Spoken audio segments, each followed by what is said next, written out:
కూడా 2019 జూలై 30 నాడు ట్రిపుల్ తలాక్ రాజ్యసభలో చర్చలో ఓటింగ్లో పాల్గొనకుండా బయట కూర్చొని ట్రిపుల్ తలాక్ వీళ్ళు సంపూర్ణంగా మద్దతు పలికి పాస్ చేయించారు అధ్యక్ష. అదేవిధంగా అధ్యక్ష,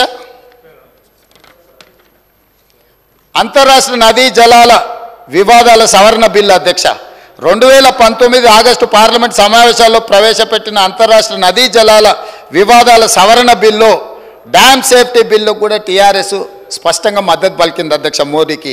అదేవిధంగా రాజ్యసభ డిప్యూటీ చైర్మన్ ఎన్నికకు సంబంధించి 2018 ఆగస్టులో రాజ్యసభ డిప్యూటీ చైర్మన్ ఎన్నికల్లో బీజేపీ ఎన్డీఏ అభ్యర్థి అయిన జేడీయూ అభ్యర్థి హరివంశ్ నారాయణ సింగ్కు టీఆర్ఎస్ స్పష్టంగా మద్దతు పలికింది అధ్యక్ష.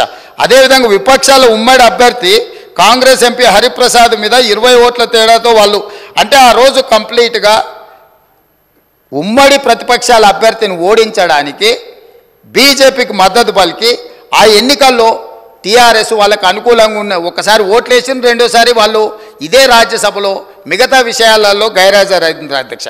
అదేవిధంగా సాగు చట్టాలు ఇప్పుడు వారి చట్టాల గురించి ఇక్కడ తీర్మానం అంటుండే అధ్యక్ష. పార్లమెంట్ ప్రొసీడింగ్స్ తీద్దాం అధ్యక్ష. 2020 డిసెంబర్ 27 నాడు ప్రగతి భవన్లో నిర్వహించిన ఉన్నత స్థాయి సమీక్షా సమావేశంలో కేంద్రం తీసుకొచ్చిన సాగు చట్టాలను కేసీఆర్ గారు స్వాగతించిండ్రు. మీరు కావాలంటే ఆనాటి పేపర్లను అన్నిటినీ తిరిగేయండి.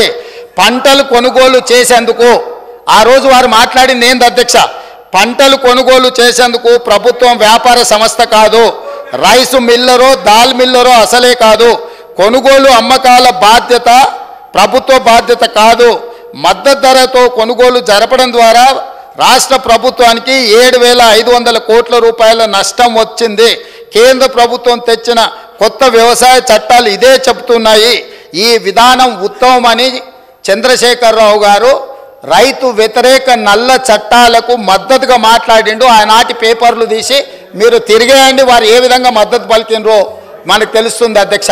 ఇవన్నీ కాదు అధ్యక్ష, చివరిగా 2 విషయాలు నేను ప్రస్తావించదలుచుకున్నా అధ్యక్ష.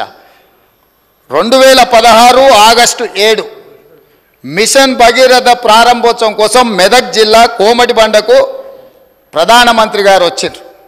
అక్కడ ఏం మాట్లాడిండు అధ్యక్ష మన రాష్ట్ర ముఖ్యమంత్రి గారు, ఆనాటి ముఖ్యమంత్రి?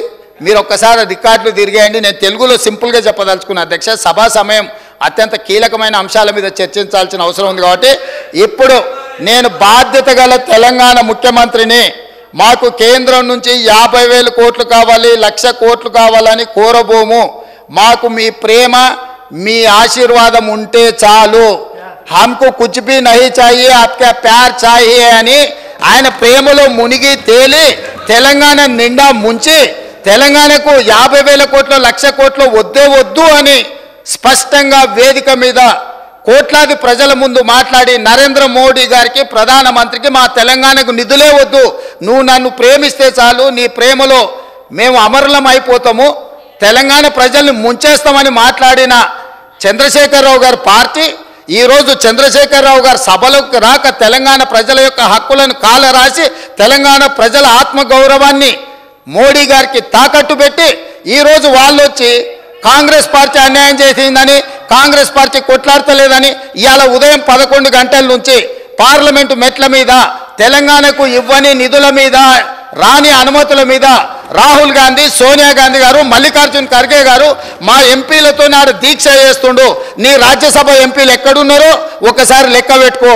విలీనం కోసం ఇల్లు తిరిగి చీకట్ల అందరినీ కలిసి వచ్చి కౌగిలించుకునే ప్రయత్నం చేసి అన్ని వ్యవహారాలు చేసి వచ్చి ఇప్పుడు సభల అసలు విషయం పక్కదారిన పెట్టి రాజకీయ వివాదాస్పద అంశాల మీద చర్చకు చేసి అదానీలతో అంబానీలతో చీకట్ల కుంభుక్కయ్యే అలవాటు మాకు లేదు. కాంగ్రెస్ పార్టీ ఆల్రెడీ మా మంత్రి గారు చెప్పారు, విద్యుత్ విధానం మీద ఇప్పటివరకు 10 ఏళ్ల పాలసీనే లేదు అధ్యక్ష. తెలంగాణకు విద్యుత్ పాలసీని తీసుకొచ్చి స్పష్టంగా తెలంగాణ రాష్ట్రం ఏ విధంగా విద్యుత్ పాలసీని తీసుకురాబోతుందో ఈ సభలోనే చర్చ పెట్టమని స్పష్టంగా చెప్పినాం అధ్యక్ష. ఒక సంస్థను ప్రైవేటైజ్ చేయాలంటే దానికి నోటిఫికేషన్ ఇవ్వకుండా పబ్లిక్లో చర్చ చేయకుండా ప్రభుత్వం అధికారికంగా నిర్ణయాలు తీసుకోకుండా జరుగుద్ది అధ్యక్ష. గాలివాటం వార్తలన్నీ పట్టుకొచ్చి ఇక్కడ మాట్లాడి గాలి మాటలు మాట్లాడడానికి అధ్యక్ష ఈ సభ పెట్టుకున్నది. మీరు వారికి అనుమతి ఇచ్చింది ఇట్లాంటి మాటలు మాట్లాడడానిక? కాబట్టి ఒకరోజు మేము ఎవరము ఏ అంశాల మీద 18 సార్లు మేము తిరిగి ఇవాళ మేము మిగులు రాష్ట్రంగా 14,000 కోట్ల రూపాయల మిగులు రాష్ట్రాన్ని మీకు అప్పచెప్పినాం. ఆనాడు సంవత్సరానికి 6,500 కోట్ల రూపాయలు అప్పు చెల్లించే పరిస్థితి ఉన్నది. సరిగ్గా 10 సంవత్సరాలు తిరిగే వరకు 7 లక్షల కోట్ల రూపాయల అప్పులు చేసి ప్రతి నెల 6,500 కోట్ల రూపాయలు, దాదాపుగా 70,000 కోట్ల రూపాయలు మీరు చేసిన అప్పులకు మిత్తిలు కట్టి ఈరోజు నడుము వంగిపోయే పరిస్థితుల్లో రాష్ట్రం ఉంటే ఆ నిజాలు చెప్పొద్దంట. లోపల క్యాన్సర్ ఉండాలి, ఎయిడ్స్ ఉండాలి, కానీ నేను మంచిగా ఉన్నా, ఎర్రగా బుర్రగా ఉన్నా, నాకు పిల్లని అండి పెళ్లి చేసుకుంటా అని అబద్ధాలు చెప్పి ముంచాలని చెప్పి వారు సూచన చేస్తున్నారు. అధ్యక్ష, రాష్ట్రం దివాలా తీసింది. దివాలా తీయడానికి వాళ్ళ అసమర్థవంతమైన 10 సంవత్సరాల పరిపాలన